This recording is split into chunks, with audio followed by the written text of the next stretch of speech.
আমি অফিচৰ পৰা গম পালোঁ যে কংগ্ৰেছৰ যিগৰাকী প্ৰাৰ্থী আছিলে তেখেতে উইড্ৰল কৰিছে।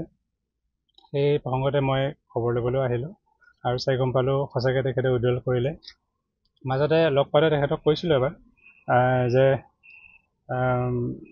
আজি চিন্তা কৰি চাবৰ কাৰণে যে যিহেতু মুখ্যমন্ত্ৰী মহোদয় আৰু আমাৰ স্থানীয় বিধায়ক তথা মন্ত্ৰী মহোদয়ে যিখিনি উন্নয়নৰ কাম কৰিছে এবাৰ চিন্তা কৰি চাব লাগে।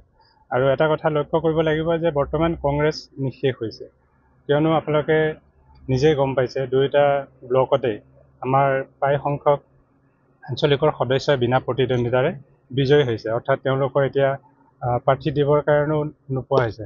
সেই সময়ত তেখেতকো মই আহ্বান জনাইছিলোঁ যে আমাৰ বিজেপি চৰকাৰখনে মিত্ৰজোঁটৰ চৰকাৰখনে যি উন্নয়নৰ ধাৰা অব্যাহত ৰাখিছে তাৰ লগতে আমাৰ লগত আহিবৰ কাৰণে। তেখেতে পিছত মই আৰু লগ পোৱা নাই, আজি গম পালোঁ যে তেখেতে প্ৰত্যাহাৰ কৰিছে। গতিকে এই সুবাদতে মই মোৰ দুৱাৰবাগৰি জিলা পৰিষদৰ সমগ্ৰ ৰাইজ তথা কলিয়াবৰবাসীৰ পক্ষত মই চিৰকৃতজ্ঞ। সকলোৰে মৰম মা কামাখ্যাৰ আশীৰ্বাদত আজি এই ৰিজাল্ট হৈছে।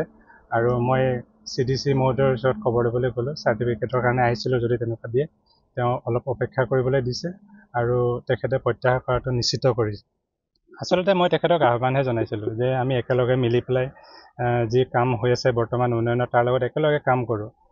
এবাৰ তেখেতক আহ্বান জনাইছিলোঁ আৰু হয়তো সেইটোৱে সঁহাৰি তেখেতে জনাইছে বুলি মই অনুভৱ কৰিছোঁ।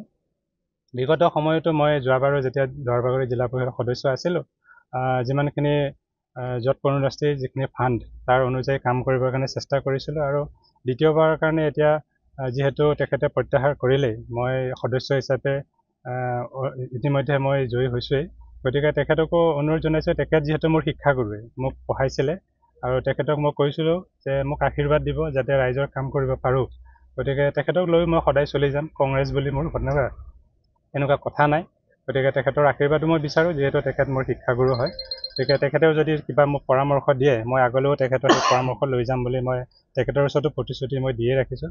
গতিকে তেখেতে ইতিমধ্যে প্ৰত্যাহাৰ কৰিছেই আৰু ৰাইজৰ কাম কৰি যোৱাৰ যি মানস আছে, মই সকলোকে ইয়াত মানে BJP, AJP, কংগ্ৰেছ তেনেকুৱা ধৰণৰ কথা নহয়, যদিও মই BJP মনোনীত আৰু মিত্ৰজোঁটৰ প্ৰাৰ্থী, সকলোৰে লগত কাম কৰাৰ মোৰ ইচ্ছা আছে আৰু সকলোৰে উন্নয়নৰ কাৰণে কাম কৰাৰ ইচ্ছা আছে। সেইটো মানসেই মই সদায় লৈ আগলৈ গৈ থাকিম।